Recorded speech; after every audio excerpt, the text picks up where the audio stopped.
it's a pattern. So non-patterned music is noise. It's a pattern. But then it isn't one pattern. It's multiple patterns layered on top of one another in a harmonious manner, and in a manner that indicates, in some sense, communication between all the patterned layers, because they have to go together. And so, what's the world? Well, the world's made of objects. It's like, no, it's not. It's made of patterns. So music is just like the world, because the world's made of patterns. And then music has layered patterns that are all moving together in a harmonious manner. And so what do you do when you hear that, especially if it's got a beat? Well, then you move your body, and you want to, right? The music calls to you to move your body. So now you're moving your body in sync with the patterned layers of the world. That's meaning. And then there's more to it, so that's so cool. Music is an analog of the structure of existence itself. And it calls to you to take part in that. And then, so maybe you dance by yourself, or maybe even better, you dance with someone else.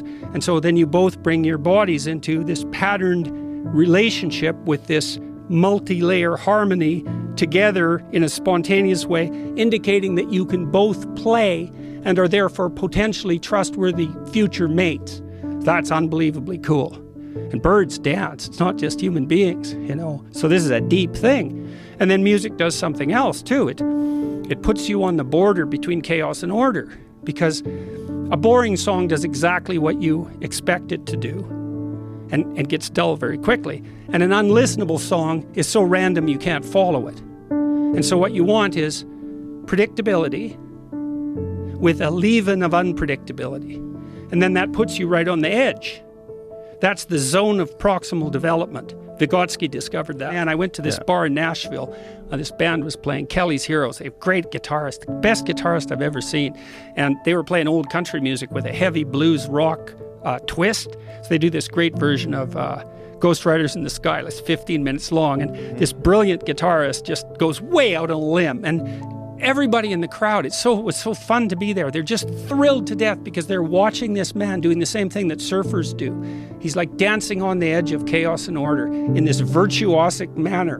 And everyone is so taken by that it just lifts them out of the normality of their existence. You know, you see this joy just transfuse them. And that's because they got an intimation of genuine meaning.